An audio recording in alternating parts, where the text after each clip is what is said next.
Je suis le potier, tu es l'argile. Je t'ai conçu dès avant la création du monde. Chaque jour, j'arrange les événements pour qu'ils te fassent prendre petit à petit la forme du modèle désiré. Mon amour éternel est à l'œuvre dans chaque domaine de ton existence. Certains jours, ta volonté et la mienne s'accordent tout en douceur. Et tu as alors tendance à penser que tu contrôles ta vie.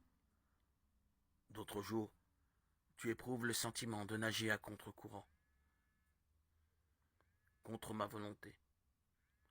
Lorsque tu as cette impression, arrête-toi et recherche ma face. L'opposition que tu ressens peut venir de moi, mais elle peut venir aussi du diable. Fais-moi part de ce que tu vis. Laisse mon esprit te guider dans les eaux troubles, tout en évoluant dans les turbulences du courant avec moi. Laisse les circonstances te façonner et faire de toi la personne que je désire.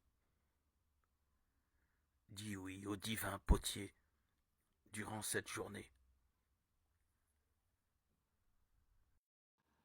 La prédication des apôtres se concentrait sur la mort et la résurrection du Seigneur, Jésus. Pierre, s'adressant au Sanhédrin, a proclamé clairement que Jésus est le seul chemin vers le ciel.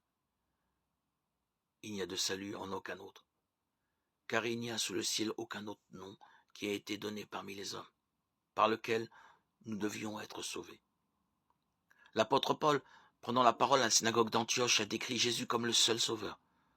Sachez-le donc, mes frères, c'est par lui que le pardon des péchés vous est annoncé, c'est par lui que toute personne qui croit est libérée de toutes les fautes. Acte 18, 38-39. Jean ajoute que nous sommes pardonnés en Christ. Je vous écris, petit enfant, parce que vos péchés vous sont pardonnés à cause de son nom. 1 Jean 2,12. Seul Jésus peut pardonner les péchés. La vie éternelle au ciel n'est possible que par Christ. Jésus a prié. Or, la vie éternelle, c'est qu'ils te connaissent, toi le seul vrai Dieu, et celui que tu as envoyé, Jésus-Christ. Jean 17,3. Pour recevoir le don gratuit du salut de Dieu, nous devons regarder à Jésus, à lui seul. Nous devons croire en sa mort sur la croix pour nos péchés et en sa résurrection. C'est la justice de Dieu par la foi en Jésus-Christ, pour tous ceux qui croient. Romains 3,22. Un jour, pendant le ministère de Jésus, beaucoup de ceux qui le suivaient se sont détournés de lui et l'ont laissé espérant trouver un autre sauveur. Jésus a demandé à ses 12 disciples, « Et vous, ne voulez-vous pas aussi vous en aller ?»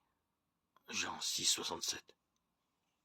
Pierre a répondu exactement de la bonne manière. « Seigneur, à qui irions-nous ? Tu as les paroles de la vie éternelle.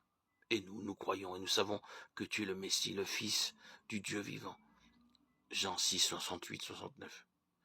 Puissions-nous tous, comme Pierre, croire que la vie éternelle ne se trouve qu'en Jésus-Christ.